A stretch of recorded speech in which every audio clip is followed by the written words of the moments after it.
음양오행이 무엇인지 궁금합니다. 음양오행이 무엇인가요? 첫째, 음양오행이라는 것은 목, 토, 금, 수. 예를 들면 목기운을 상징하는 것. 목은 나무를 뜻하고요. 화는 불을 뜻하는 거예요. 토는 땅을 뜻하는 거고, 금은 금을 뜻하는 거예요. 그 다음에 수는 수를 뜻하는 거예요.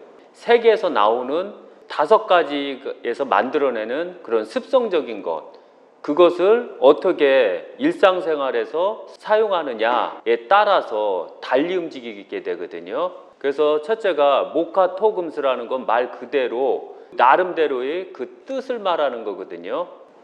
그렇다면 음양오행은 누가 만들었고 누가 기록했으며 후손에게는 어떻게 남겨져 왔을까요? 첫째가 음양오행은 가장 기본적으로 이미 오래전에 사용했던 거예요. 그런데 처음으로 기록이 돼 있는 것은 음양만 기록이 돼 있는 것은 보키씨예요. 태오 보키씨. 태오 보키씨가 동굴에 이 하도낙서를 통해서 이렇게 기록을 한 게 있거든요. 거기에 검은 것과 하얗게 검은 동그라미, 하얀 동그라미를 이 표시해 놓은 게 있어요. 검은 동그라미는 음을 뜻하고 하얀 동그라미는 양을 뜻해요. 그리고 그것을 한참 후에 주나라 문왕과 문왕이 그것을 보고 64개를 만들어요. 그런데 이 하도낙서에서는 땡고라미로만 표시가 돼 있었지만 주왕과 문왕은 그것을 괴로 만들어내요. 문왕과 주왕 시절에는 한문이 없었기 때문에 그때 당시는 거의 괴 형태로 문자를 만들어냈거든요. 그 다음에 상형 문자가 나와요. 그리고 문왕과 주왕은 이것을 괴로 만들고 그 괴로 전술에 이용하기 위해서 중국을 통일을 시키는 데 사용했어요. 그리고 문왕과 주왕은 그 다음 누가 이 괴의 이치를 깨우치면 또 새로운 강대국이 나올까봐 문왕과 주왕은 주간에 모든 걸 다 기록하고 그 묘자리로 다 갖고 들어갔어요. 그리고서 음양으로 만들어진 그 괴의 이치는 이 세상에 나온 게 없었어요. 그 문헌으로 구전으로만 내려왔고 춘추전국 시대 때 공자님께서 그 문왕과 주왕의 묘를 도구를 해서 그 주간을 보고 그것을 기록에 남겨요. 그래서 처음으로 음양이 기록이 됐던 것은 바로 공자님이 만들어내신 거예요. 그 제자들하고. 그리고 공자님께서는 문왕의 64개를 3년 만에 깨우치시고 12제자와 72제자가 하나가 되어 그 주간으로 그걸 기록하기 시작해요. 그렇게 한 다음에 그것을 널리 세상에 공표를 하게 돼요. 그 다음부터 바로 주역과 개 이런 형태로 음양, 오행, 이 이치가 본격적으로 그 일반 사람들한테도 알려지게 되는 계기가 돼요. 그러면 목화토금수의 자세한 뜻이 있나요? 첫째가 목은 이제 저쪽으로 옮기고요.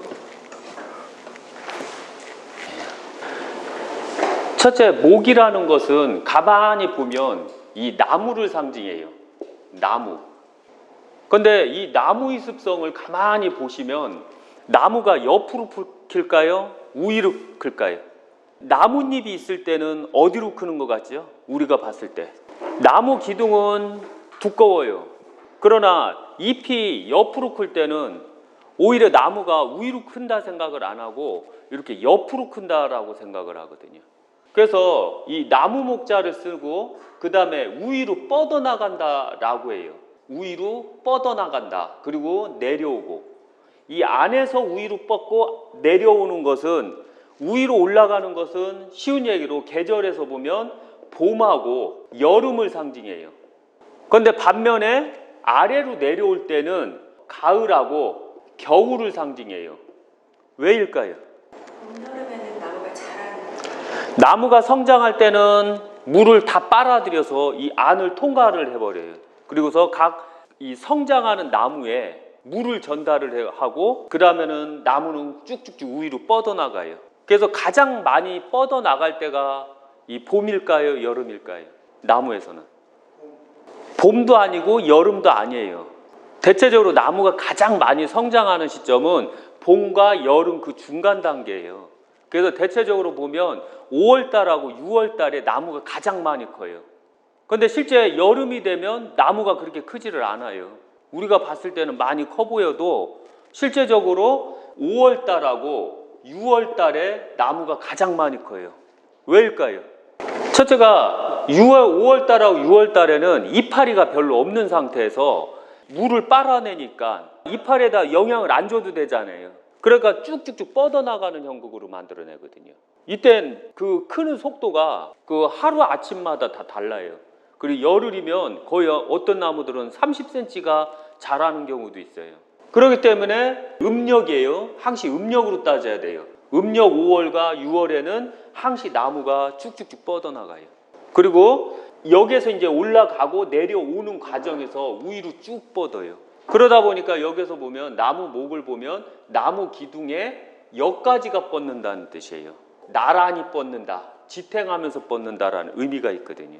나무 목자의 원 뜻은 하늘 아래 양과 음을 명확하게 세워 위로 뻗어나간다라는 뜻이에요.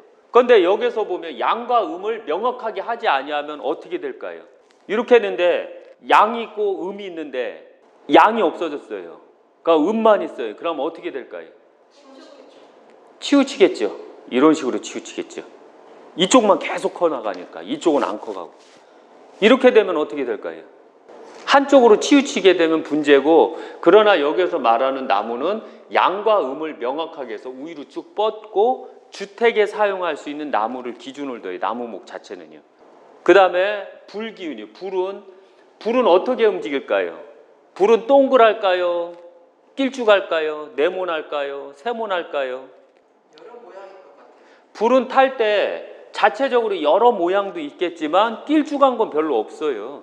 길쭉할 때가 언제 있을까요? 이 불 길쭉한 거 보셨어요? 불이 길쭉할 때는 어디에서 많이 볼 수 있냐면은 미국이나 바다를 통하지 않고 넓은 대륙에서 움직이는 허리케인이 올 때, 허리케인이 불을 빨아 당길 때만 길쭉해요. 그런 거 보셨죠? 그러나 불은 대체적으로 보면 움직임성이 자체가 동그래요. 이렇게 이런 식으로 움직여요. 불을 아무리 나무를 태워놔도 불은 동그랗게 잡혀요. 그럼 불을 상징하는 건 뭘까요? 근데 불은 재밌는 것은 뭐냐면 자기가 태우는 게 없으면 다 꺼져버려요. 나무는 밑둥을 잘라도 뿌리가 죽지 않는 한은 어떤 방법을 통해서라도 새싹을 피워서 자라요.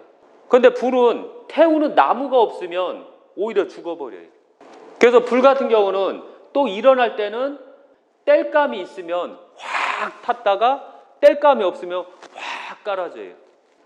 대체적으로 사람네들 성격이 나오죠. 다혈질. 이 나무는 위로 쭉쭉쭉 뻗는 것은 기본적으로 봤을 때 고집을 상징해요. 그런데 이 불은 다혈질을 상징해요. 그래서 뒤끝이 없다고 하는 거예요. 나무는 뒤끝이 조금 있어요. 뿌리가 죽지 않는 한은. 그러면 토는요. 토는 대체적으로 보면 이 네모난 걸 뜻해요. 평지, 들녘. 그리고 모든 오행에서 이 토는 중심이 돼버려요. 이 쉬운 예로 뭐냐면은 목화 토금수에서 보면 토 자체는 나 자신이에요. 항시 중심이 돼서 그래요. 양도 있고 음도 있고 나 자신. 그래서 바로 목화 토 이런 식으로 나가요. 그래서 실제적으로 사상학이나 이런 거 할 때에도 보면 이 토를 빼버려요. 왜? 나 자신이 토니까 나머지 하나, 둘, 셋, 네 개만 갖고 있어요. 사상에서 보면 실제적으로 태양인은 목인이에요. 태음은 화인이에요. 금은 소양인이에요. 수는 소음인이에요. 여태까지 사상학을 정확하게 이재만 선생님께서 했다라고 하지만 안타까운 것은 뭐냐면 사상학을 정확하게 하려면 이 오행을 정확하게 모르면 사상학을 할 수가 없어요. 예를 들면 태양을 왜 목인이라고 할까요? 예를 들면 태양인이라는 걸 한번 생각해 보세요. 태양인이 뭐라고 할까요? 태양이 어떤 구조로 이루어져 있을까요? 태양인은 클테에다가 쭉쭉쭉 위로 뻗어나간다는 거예요. 그럼 이 여기에서 목화토금수에서 보면 태양적 성질을 갖고 있는 게 찾아보시면 뭐가 있나요? 목인밖에 없어요. 그러면은 여기서는 불을 태음인이요. 확 동그래요. 동그래요. 그럼 동그란 게 뭐가 있을까요? 동그라면서 확 일어났다 확 꺼져버려야 돼요. 실제적으로 여기서 보면 이 금은 동그란 거거든요. 이게 동그라고, 금이 원래 동그라거든요, 성질이. 근데 왜 저기 할까요? 근데 왜 화인이 태음인일까요? 확 크다가 갑자기 팍 깔아앉는다는 뜻이에요. 크면서 작아진다는 뜻이에요. 갑자기 작아진다는 뜻이에요. 이것은 태의 양은 크면서 커진다는 뜻이에요. 크면서 발산한다는 뜻이고, 이 태음은 크면서 확 깔아진다는 뜻이에요. 그러면은 여기서 봤을 때 가장 근서치가 강한 게 바로 불기운이에요. 불기운을 바로 태음이라고 그래서 불은 바로 쉽게 성질이 일어났다 깔아진다는 뜻. 우리가 알고 있는 사상학을 하는 사람들 믿지 마세요. 8상을 하는 사람 믿지 마세요. 16상 하는 사람 믿지 마세요. 36상 하는 사람 믿지 마세요. 체질학은 이게 가장 먼저 이거를 깨우치신 분이 공자님이세요. 이재막께서 깨우친 게 아니에요. 원래 공자님께서 이 모든 걸 다 만들어 놓은 거고, 우리 스스로가 공자님 것을 다 잃어버렸기 때문에 이게 공자님 거다 아니다라고 잘 몰랐기 때문에 그런 거예요. 알아야 되지만 복희신 하도낙서를 통해서 음량을 남겨놨어요. 그런데 그 뜻을 기록한 거 보셨어요? 하도낙서에도 엄연히 그 뜻이 없어요. 그럼 문왕과 주왕은 엄연히 주간으로 만들어서 자기 묘자리로 다 갖고 들어가 버렸어요. 그럼 기록이 없었다는 얘기죠. 왜? 문왕과 주왕만이 가장 음량을 정확하게 설명을 했고 정확하게 맨 처음에 만들어낸 자예요. 그런데 묘자리로 갖고 들어갔어요. 그리고 세상에 공표하지 않았어요. 공자님께서 이 문왕과 주왕의 묘자리를 도구를 안 했다면 그 사실조차도 몰랐을 거예요. 그리고 공자님은 그것을 완전히 간파하고 새로운 형태로 또 만들어 놓은 거예요. 그걸 바로 12기라고 하고, 12기인데 여기서 1익은 음량을 복희씨가 만들고 또 1익을 문왕과 주왕이 만들었어요.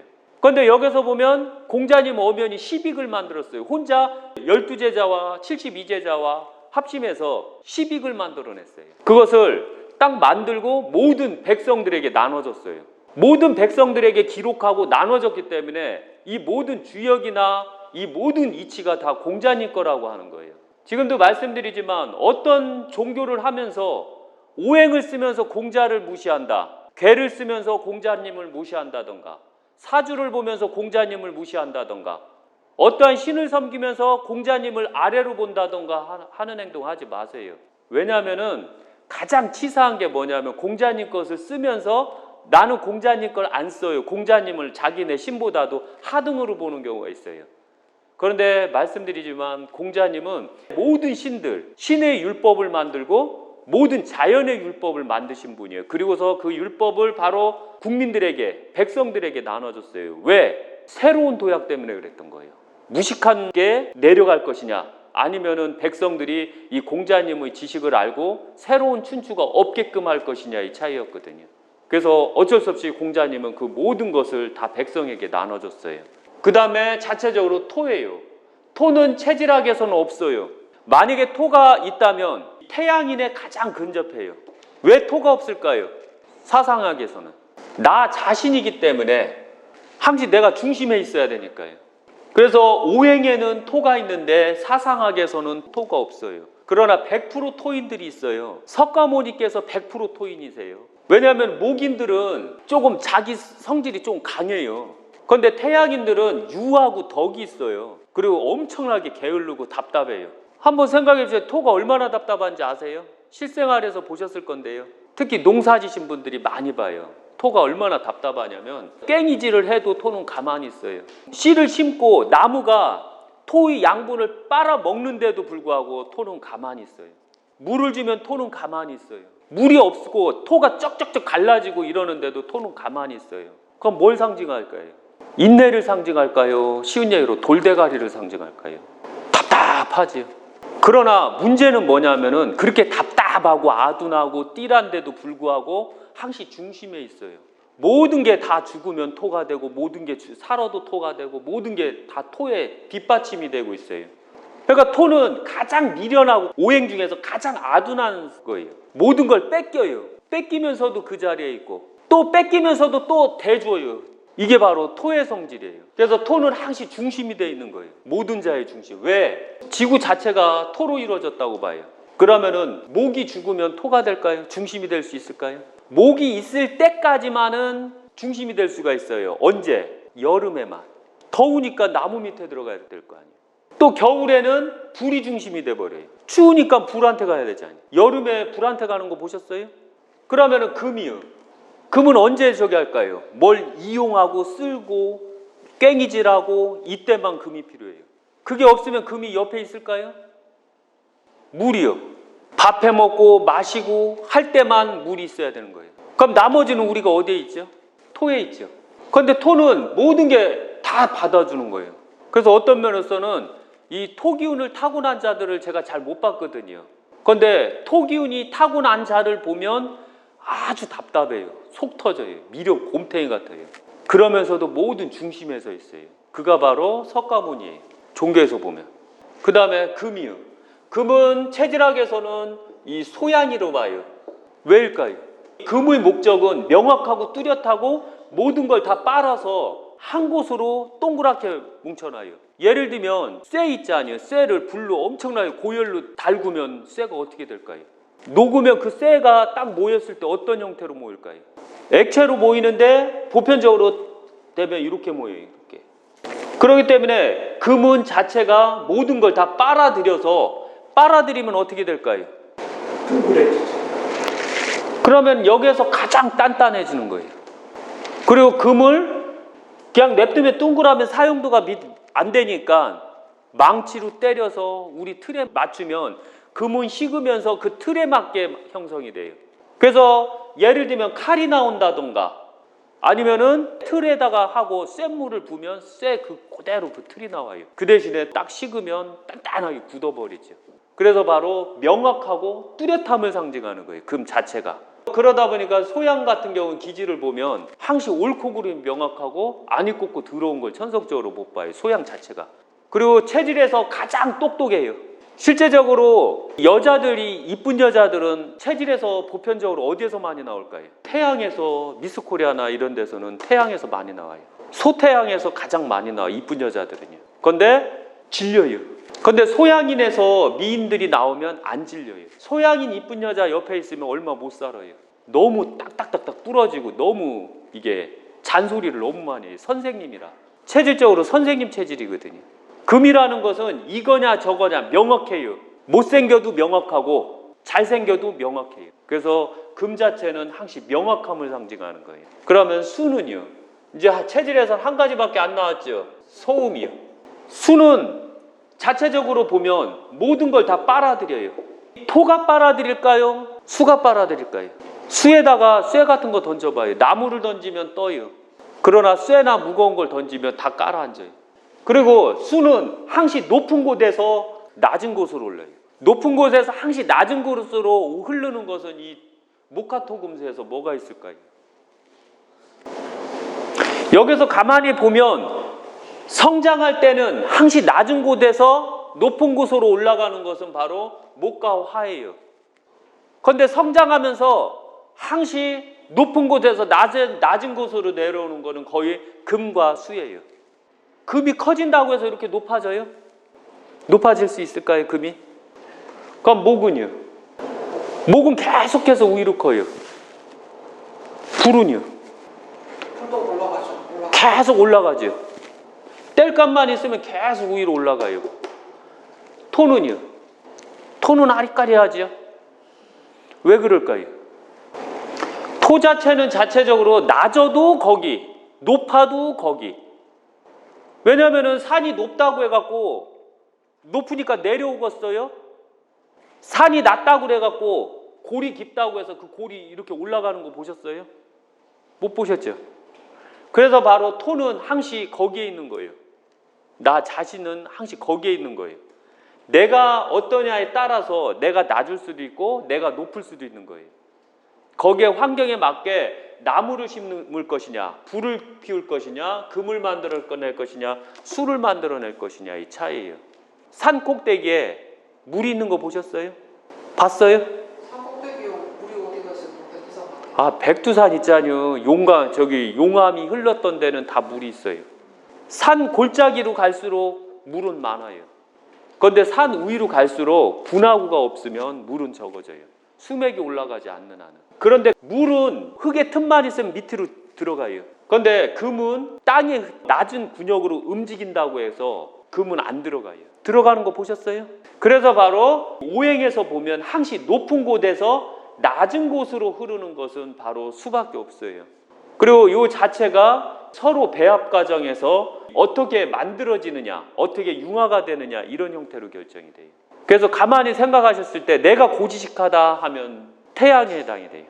그 다음에 내가 순간적으로 다혈질이다 라고 하고 뒤끝이 없다 하면 태음에 해당이 돼요. 불의 불기운에 해당이 돼요. 예를 들면 이재마 선생님 같은 경우는 이 목화토금수의 이치를 이런 형태로 만들어낸 거예요. 그런데 체질학 들어가면 좀 다른 게 있어서, 그러나 예를 들면 체질학은 지금 대한민국이나 전 세계에 저를 못 쫓아와요. 왜? 딴 사람들은 체질학이나 이런 것을 이재만 선생님 것을 중심으로 익힌 자들이에요. 그분들은. 그런데 저는 체질학을 이미 공자님 후손이고 공자님 것을 이어받은 자라 공자님이 저한테 가르쳐 준 건 없어요. 제가 깨우쳤던 것 뿐이에요. 저는 이미 깨우쳐서 만들어낸 자예요. 모든 걸 배울 때는 만든 자한테 직접 배울 것이냐, 체질학을, 아니면 만든 자가 이미 돌아가셨고 그 책을 통해서 배울 것이냐의 차이로 보시면 돼요. 그런데 재밌는 것은 우리나라에 사상학 하는 사람 제대로 없어요. 제가 여태까지 한 번도 못 봤어요. 그래서 이 사상학은 제가 비기로 갖고 있어야 돼요. 그래서 간략하게 이런 형태다라는 것만 말씀드리고, 그 다음에 사상학은 가리키지를 않아요. 왜냐하면 사상학을 알게 되면 무서운 일이 생겨요.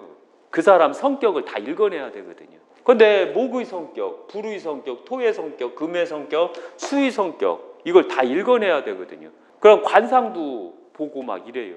독심술도 할 수 있어야 되고, 그 다음에 사주도 막 능통해야 돼요. 그래야지만 이 사상학을 할 수 있어요. 만약에 사주학에 능통하지 못하면 이걸 할 수가 없어요, 자체가. 그리고 항시 말씀드리지만 목은 우위로 성장해요.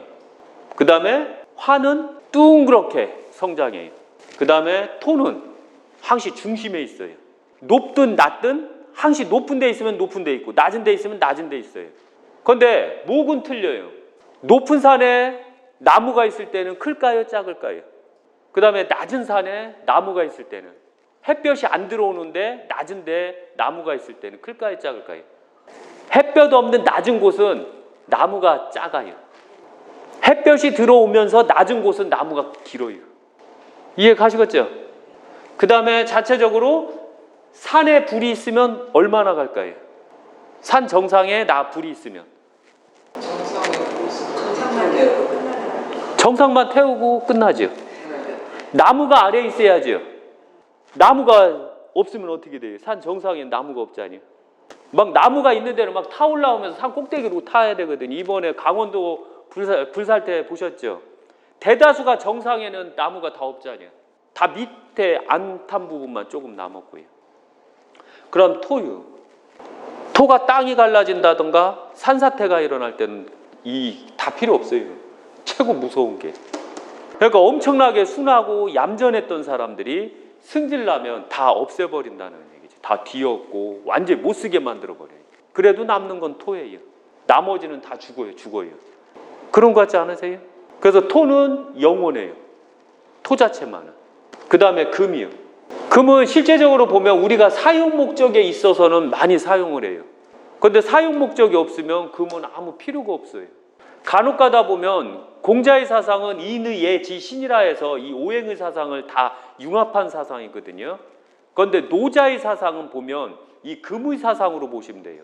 어떠한 종교를 공부할 때 그 종교가 어떤 사상을 갖고 있는지를 명확하게 해야 돼요. 예를 들면 불교의 사상은 뭐가 있을까요? 토의 사상이에요. 그러면은 그 유교의 사상은 뭐가 있을까요? 아까 말씀드렸잖아요. 공자님은 다 갖고 있다고. 인의 예지 신을. 그래서 바로 목, 화, 토, 금, 수 이걸 다 갖고 계신 거예요, 공자님은. 그런데 다른 종교들을 보면 이 중에서 하나밖에 안 나와요. 그 다음에 금 자체는 바로 노자의 사상은 존재 가치가 있냐 없냐로만 따져요. 저축이라는 거 생각을 안 해요. 왜? 자연에다 뒀기 때문에 그런 거예요. 그런데 공자님께서는 이 자체를 약간 무시를 해버려요. 왜?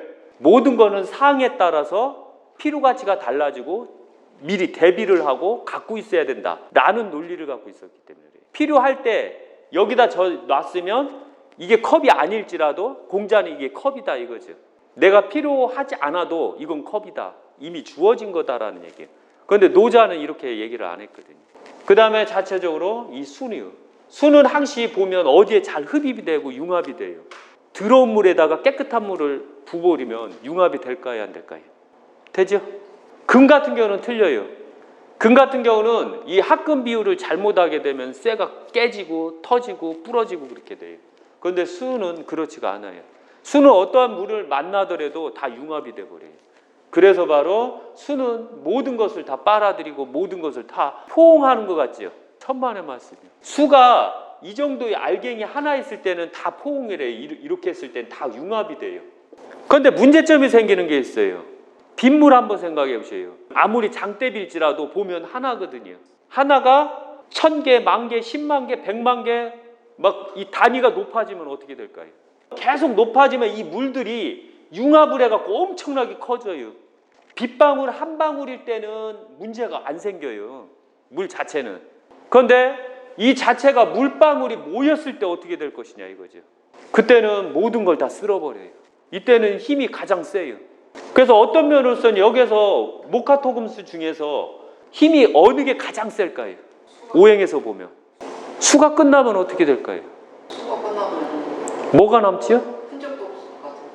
뭘 흔적이 없어요. 싹 걸려서 가버리잖아요. 그럼 뭐가 남아요?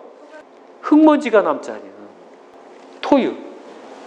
토 속에서 이렇게 물이 흐르지요. 이거 절대 못 넘어와요. 넘어올 수 있다고 봐요? 아무리 물이 강해도 토를 싹 휩쓸어도 나중에 보면 토만 남아요. 물은 없고. 다시 물은 깨갱깨갱하고 토가 만들어낸 그 길을 따라서 움직일 뿐이에요. 승질이 나면 모든 걸 다 엎어버려요. 그런데 이렇게 승질이 나면 모든 걸 다 엎으면서도 불구하고 흙은 다시 원점으로 돌아와요. 수가 승질이 나면 어느 게 가장 약할까요? 목이 났을 것 같아요. 목일까요? 화가 가장 약하죠. 불을 다 꺼버리잖아요. 산에 불이 엄청나게 났어요. 우리가 간절하게 뭘 원해야 될까요? 장대비를 원하지. 다 꺼지니까. 수가 승질이 났을 때는 뿌랭이가 다 뽑히고 많이 죽어요. 목은. 그 다음에 수가 승질이 나면 쇠는 다 녹슬어버려요. 그리고 깨져버려요. 그런데 흙만은 예외예요. 왜? 다시 원점으로 돌아오니까. 이게 바로 모카토금수에 나타나는 현상들이에요.